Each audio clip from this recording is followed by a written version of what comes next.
করে জানেন, মায়ের বাদ দিও, বাপের বাদ দিও, মা বাপের সেবা করিও, মা বাবার পায়ের তলে সন্তানের ব্যস্ত। টাকা 30,000 লইয়া এই কথা কইয়া রাত্রে 2টার পরে মানুষ কান্দাইয়া টাকা লইয়া বাড়ি গেলাম। বাড়িতে যাই দেখেন ওই বয়ে দিওর মায়ের বাদ দেন। ভাই সেরে বোঝাইলাম আমি, কিন্তু আমি যদি আমার মা বাবার সেবা না করি তাহলে ভাই সেরে বোঝাইয়া কোনো লাভ নাই। আল্লাহ পাক কোরআনে স্পষ্ট বলেন, কি বললেন? হে মানুষ, তোমার নিজের ঘর যদি অন্ধকার থাকে, তুমি যদি মসজিদ মন্দির গির্জা ঘরে বাতি জ্বালাও, আমি আল্লাহ তা কবুল করি না। এখন নিজের ঘর বলতে কি? আমি আমার পিতা মাতার খেদমত করলাম না, আমার মা বাবার খেদমত করলাম না, পীর সাহেবের জন্য 1200 টাকা দিয়ে লঙ্গি নিলাম, পীর মার জন্য 1200 টাকা দিয়ে শাড়ি নিলাম, অথচ বাড়িতে আমার মা বাপ না খেয়ে রয়েছে, একবারও জিজ্ঞাসা করি না। এইরকম আমাদের বন্দিগিরি আল্লাহ কবুল করবে না। যে পিতা মাতার উসল্লায় আমি দুনিয়ায় আইসা আমি শুকুর দেওয়ার নাইচা নাইচা গান করতেছি, যে পিতা মাতা এত কষ্ট করে, এত আমার জন্য এত কিছু করে, এত মায়া করে দুনিয়ায় আনলেন, সেই পিতা মাতার সাথে আমার প্রেম নাই, আরেকজনের পাউটি পাও কোনো লাভ। আগে ঘরের গুরু ছিল, পরে বাহিরের গুরু সঙ্গ করো। এখন আমি যে গানটি করব, এই গানটি এমনই একটি গান, আহলে বায়াত পাক পাঞ্জাতন। এই পাক পাঞ্জাতন কি বস্তু, কি জিনিস, এইটা কিন্তু আমরা অনেকেই উপলব্ধ করি না, লক্ষ্য করি না। এই পাঞ্জাতন কি বস্তু, কি জিনিস? পাঞ্জা মানে পাঁচ, তন মানে দেহ, পাক মানে পবিত্র। এই 5টা পবিত্র আত্মাকে একত্র করার নাম হলো পাঞ্জাতন। 5টা পবিত্র আত্মা কার? আমার দয়াল নবী, মাওলা আলী, মা ফাতেমা, ইমাম হাসান, ইমাম হোসেন। এই 5টা পবিত্র আত্মাকে একত্র করার নামই হলো পাঞ্জাতন। আর এই পাঞ্জাতনের প্রতি যদি কোনো মানুষের প্রেম ভক্তি মহব্বত না থাকে, ওই মানুষটা নবীকে চিনবে না, আর নবীকে যদি না চিনে ওই মানুষটা আল্লাহ পর্যন্ত পৌঁছাইতে পারবে না। তাই এই পাঞ্জাতন নিয়েই একটি গান আমার লেখা। বাবা, আমার গানটা সুর কেমন তা করে পারুন না, তবে গানগুলোর কথাগুলো একটু খেয়াল করে শুনলে কিছু কিছু মানুষের জীবনের ভুল ভাঙবে, যে পাঞ্জাতন বস্তুটা কি। এই পাঞ্জাতন নিয়েই আমার দয়াল বাবা বলে বলিকে রসুল চাঁদকে সামনে রেখে আমার এই গানটি লেখা। কতটুকু ভালো লাগবে থাকবে না, এই গানটা আগে করে তারপরে বুঝতে পারবেন যে পাঞ্জাতন জিনিসটা কি। আরে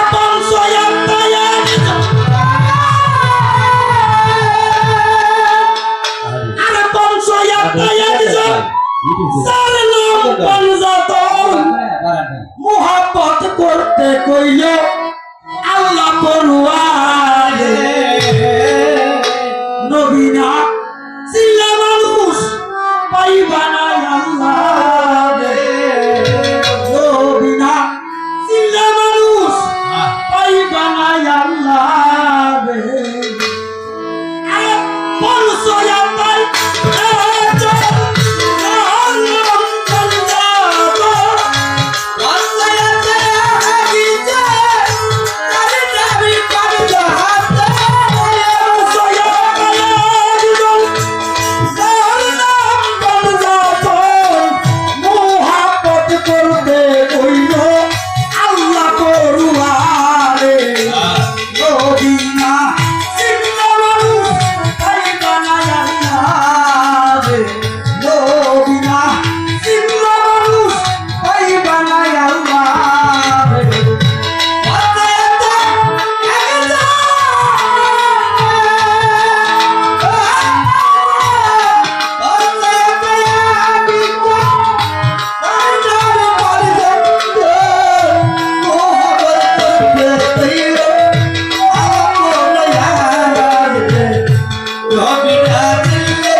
চাইলে সিনয়ানি রে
ওই দলের মুখে ও মনরে মনিরে আলেম নামের জালেম যারা নবী মাটির মানুষ বলে ওরা করুতিয়ান বেদাত করছে ওই দলের মুখে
সবার সাথে মুসলমান হইয়া কেমনে নাইলি আমারে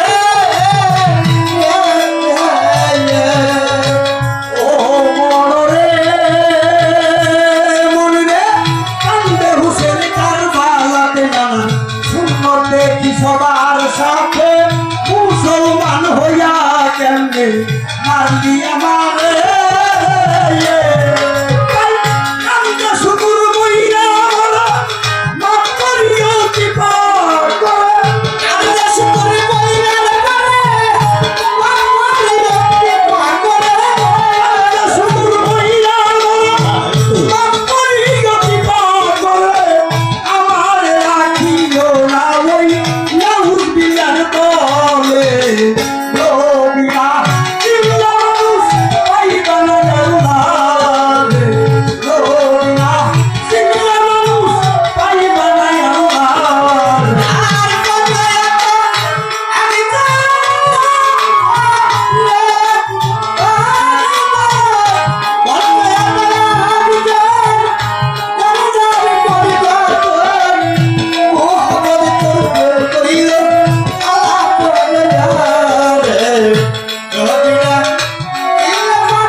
আমি একটু আলাপ আলোচনা করি কিরকম যেহেতু গানটা বললাম এটার থেকে যদি একটু আলাপ আলোচনা না করি তাহলে তো গানটা পূর্ণাঙ্গ ফিনিশিং পাইতেছি।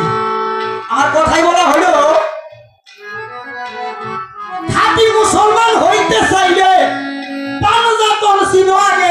নবীরা হালে বায়াত মানো তরিক ধরি।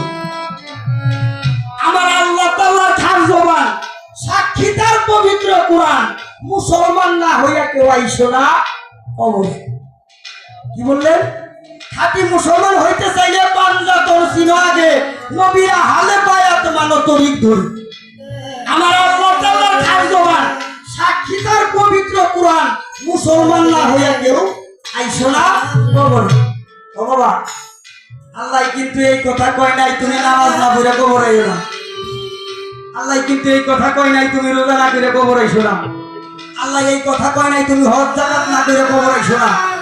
আল্লাহ এই কথা কয় নাই তুমি দান খয়রাত না করে কবর আইসো না। আল্লাহ কি বললো? তুমি মুসলমান না হইয়া কবরে আসিও না। এখন আপনি কোনটা ফলো করবেন? কোনটা ফলো করবেন? আল্লাহ যেটা বললো, কোরআন যেটা বললো এটা, না বাহ্যিক জগতের কিছু লোক বললো না এটা? আমরা তো কোরআনের বাহিরে কেউ না। আল্লাহ কিন্তু এই কথা কয় নাই তুমি নামাজ না করে কবর আইসো না, তুমি রোজা না করে কবর আইসো না, তুমি হজ না করে কবর আইসো না, তুমি যাকাত না করে কবর আইসো না। আল্লাহ ডাইরেক্টলি বললেন, কি বললেন? তুমি মুসলমান না হইয়া কেউ কবরে আসিও না। ও বাবা, মুসলমান শব্দের অর্থ কি? আত্মসমর্পণ। মুসলমান শব্দের অর্থ আত্মসমর্পণকারী। তার মানে একজন মানুষ আরেকজনের কাছে হাত দিয়া আহলে বায়াত গ্রহণ করার নামই হইল মুসলমান। যে মানুষটা এখন পর্যন্ত আহলে বায়াত গ্রহণ করলেন না, ওই মানুষটা পরিপূর্ণ মুসলমান হইতে পারলেন না। আস্তে মুসলমান আপনিও, আপনি কোন ধর্মের মুসলমান আমি বলতেছি, কোন ধর্মের মুসলমান আপনি বলতেছি? হুসাইনকে যখন কারবালার মাঠে জবাই করা হয়, হুসাইনের বুকের উপরে কাফের উঠে যখন হীরার দাঁড়ের ছুরি দিয়া হুসাইনের গলায় খোঁচাইতেছে, আর হুসাইন নিষ্ঠিকা দাঁত করে কাঁপতেছে, আর দাঁত পাইরা কাফেরকে বলতেছে, কাফের তুই এইভাবে পোষাইয়া সারাদিন পোষাইয়া আমার একটা পশম কাটতে পারবি না। আর কাফের একটু উগ্র মেজাজে বললো, যেই ছুরির উপরে একটা মাছি পড়লে দুই টুকরা হয়ে যায়, এই ছুরি দিয়ে তোর গলায় পোষাইতেছি, তোর একটা পশম কাটতেছে আর কারো হুসাইন নিষ্ঠিকা কাঁপতেছে চার্জার হইয়া, আর কাফেরকে বলতেছে, কাফের রে এর জন্যই আমার একটা পশম কাটতো না। আমার নানা দয়াল নবী, আমি হুসাইনকে বুকে লইয়া এমন কোন একটা জায়গা নাই যে জায়গাটার মধ্যে দয়াল নবী সুমা ধরে, ওই কাফে সেই জায়গাটার মধ্যে দয়াল নবী সুমা দিছে, এই জায়গাটা কাটার শক্তি দুই কাফেরের না। দুই কাফেরের না। এক পর্যায়ে কাফের হুসাইনকে প্রশ্ন করলো, আমি তোরে মারবো কিভাবে? হুসাইন বললো, কাফের রে এই যে তুই আমার মারবি কিভাবে, এই সত্য কথাটা বললি, আমার কষ্ট দিবি না? এর জন্য আমি কাফের বললাম, আমি হুসাইন বললাম, তুই কাফের যদি জান্নাতে যাস তাই আমি হুসাইনের সাথে যাব। কাফেরও জান্নাতে যাবে হুসাইনের সাথে, সত্য কথা বলতে। কিরকম? হুসাইন বলতেছে, কাফের আমারে উল্টা করে শুয়াইয়া যদি আমার ঘাড়ের মধ্যে তুই ছুরি দিয়ে পুষ দেস, তাহলে আমার কল্লাটা আলাদা হইতে পারে।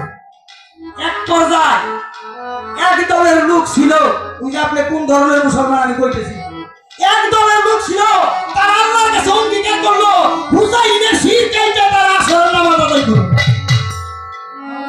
কি বাবা, ওরা মুসলমান না? ওই জায়গায় বেশ কিছু আলেম ছিল, বেশ কিছু কোরআনের হাফেজ ছিল, বেশ কিছু মাওলানা ছিল, তারাও পাঁচে গানা নামাজ রোজা পড়ছে, তারাও হজ যাকাত করছে, তারাও দান খয়রাত করছে। এই মুসলমানের নাম দিয়া তারাও নবীর মতো টুপি রাখছে, দাড়ি রাখছে, নবীর টুপি পরছে, নবীর জুব্বা পরছে, নবীর মতো পাগড়ি পরছে। তারাও মুসলমান দাবি করে ওই নবী বংশরে ধ্বংস করছে। ওই ধরনের মুসলমান এখনো দুনিয়ায় আছে যারা মাজার বাজার দাবি।